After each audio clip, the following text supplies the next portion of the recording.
The dollar traded in a narrow range on Monday as investors closely monitored developments in the Iran conflict.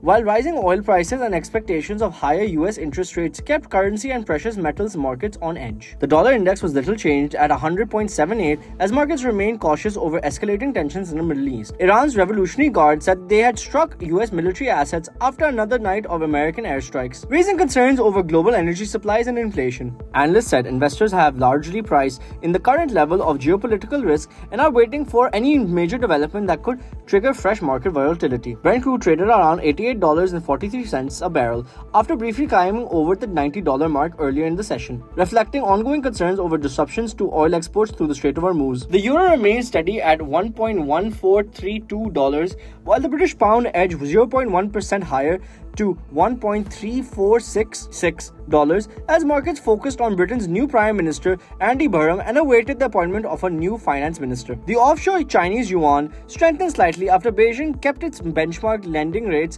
unchanged for the 14th straight month, while the Japanese yen saw little movement due to a public holiday in Japan. Markets continue to expect the US Federal Reserve to keep interest rates unchanged at its upcoming meeting later this month, although policymakers have increasingly warned that further rate hikes may still be needed if inflation remained elevated. In precious metals, spot gold held steady around $4,018.75 an ounce, while US gold futures traded slightly higher at $4,023.20. Analysts said gold continues to react to movements in oil prices and expectations for US interest rates. Higher energy prices have raised inflation concerns, increasing expectations that interest rates could stay higher for longer, which typically limits demand for non-yielding assets such as gold. Traders are now pricing in an 80% probability of US interest rate hike in December, up from 73% last week. Among other precious metals, spot silver gained 1.6%, platinum rose 0.2%, and palladium advanced 1.3%.